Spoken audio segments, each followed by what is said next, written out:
Au sommaire de ce JT, Barco et ses tout nouveaux écrans, Curmetrix et sa plateforme, Icometrix et sa solution de rapport standardisée et, bien sûr, la Minute de Victor. La Médicale vous présente le journal du RSNA. Une nouveauté Barco. Exactement, encore une nouveauté.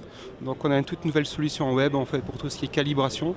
Je veux dire, le problème aujourd'hui, bien sûr, les écrans sont calibrés, c'est du Barco, c'est du super matériel, mais on va toujours mieux avoir une vue globale de tout ce qui est connecté, tout ce qui est quality approved. Donc on va vraiment c'est une page web qui est très facilement utilisée, de façon qu'on voit vraiment tous les écrans, toutes les stations de travail, l'état de chaque station, la durée de chaque écran, de façon à avoir commencé la journée dans un hôpital, qu'on a la vie vraiment complète de l'install base, qu'on peut dire, écoutez, on pouvait travailler dans les meilleures circonstances du monde.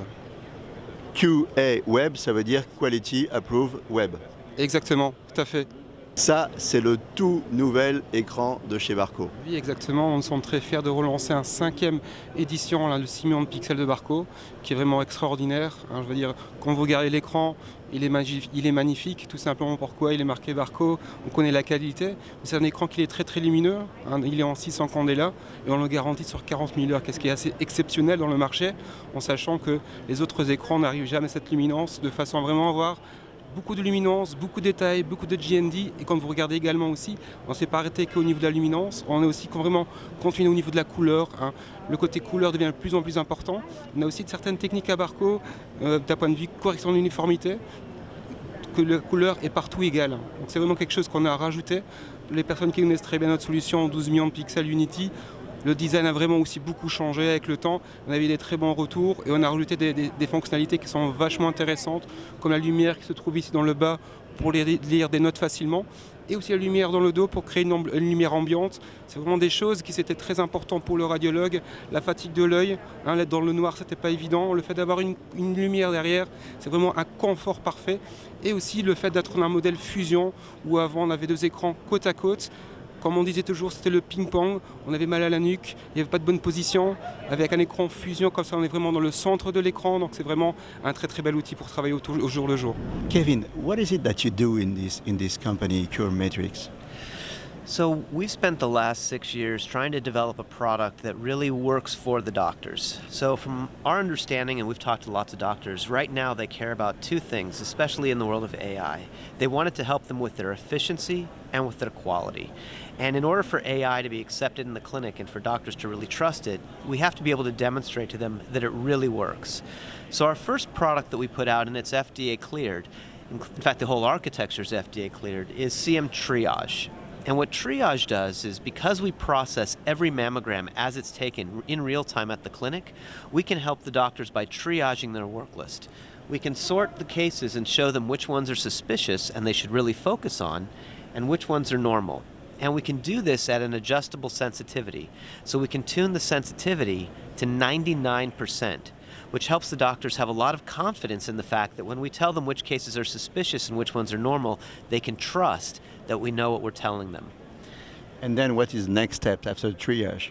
So once they've triaged the cases and they know they want to look at a particular case, let's say like this case, they can come in here to our second product, which is CM Assist. And as the name suggests, it's meant to assist the radiologist. So they can come through here, they can do their initial read, they can turn our product on, and you can see that we've actually marked 2 suspicious regions of interest. So this will work on masses, calcifications, focal asymmetries, architectural distortions. This is not just a mark. A lot of data comes with the mark. Absolutely. So for every anomaly that we mark, not only are we showing them detailed images of what we're finding, but we're putting a score next to each one that's how suspicious we believe this anomaly is. So to sum up, it's about efficiency, it's about quality, it's about the workflow. This is all about your product. Yes, that's what we've been focusing on, is to really try and make it a tool that makes the doctors' lives better and helps the doctors, the patients, and the hospitals. Lisa, as a radiologist, how can I trust this? What is the efficiency, the accuracy of this? How can I be sure that I won't miss anything? The main way to learn to trust a machine is through your own personal experience, because artificial intelligence is actually about bias, and it's supposed to influence us and bias us to make decisions. And in order for us to learn to trust, we have to just test out the machine for ourselves.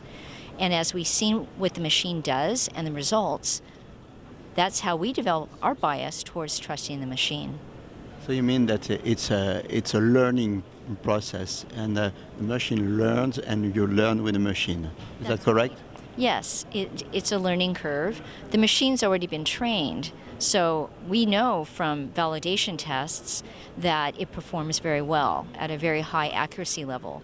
But for the radiologist to learn to trust that, it's going to take their own personal experience to see where the machine flags things that we wouldn't have seen, or perhaps we call back patients and find out afterwards that it was a false recall.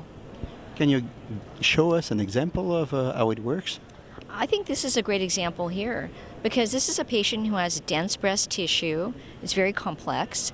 And in this case, it's possible that the human might have missed the calcifications, which are these small deposits here that upon magnification, you can see that the CAD marked it and also had a very high new score, a score of 99 with a maximum of 100, which means that the machine thought there was an extremely high likelihood or suspicion for breast cancer, which in this case, it did turn out to be cancer. Je suis avec Marc Lamont, on est sur le stand Icometrix. Vous avez mis au point une formule qui permet aux radiologues sur certaines maladies d'avoir des rapports standardisés. Alors de quelle maladie on parle déjà? Oui, on parle de maladies comme la sclérose en plaques, la démence, on parle du traumatisme crânien, épilepsie, Parkinson, principalement, oui. Et donc les rapports sont standardisés, c'est ça l'originalité de votre solution. Ça veut dire quoi un rapport standardisé?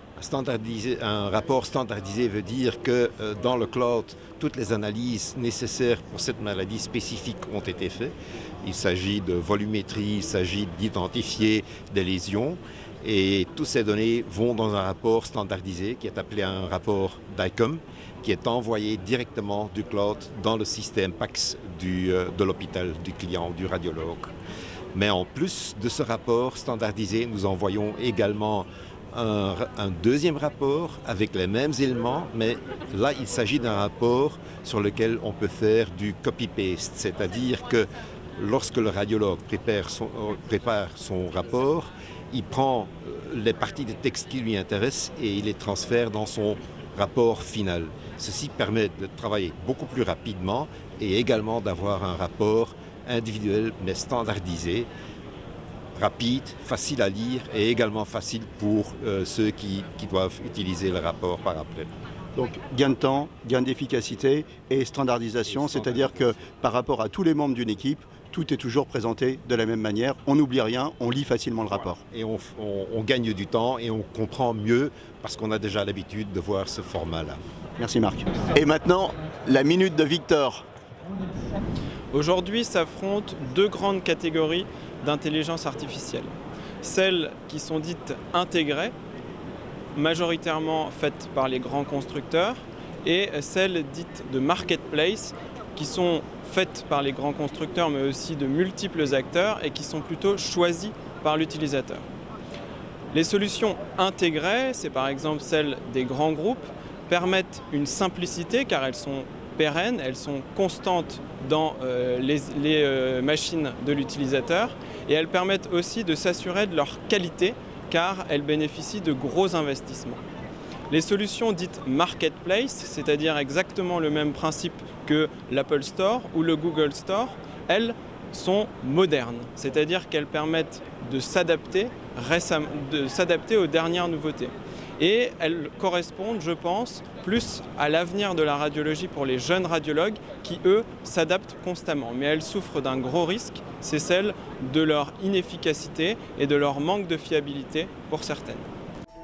La Médicale vous a présenté le journal du RSNA.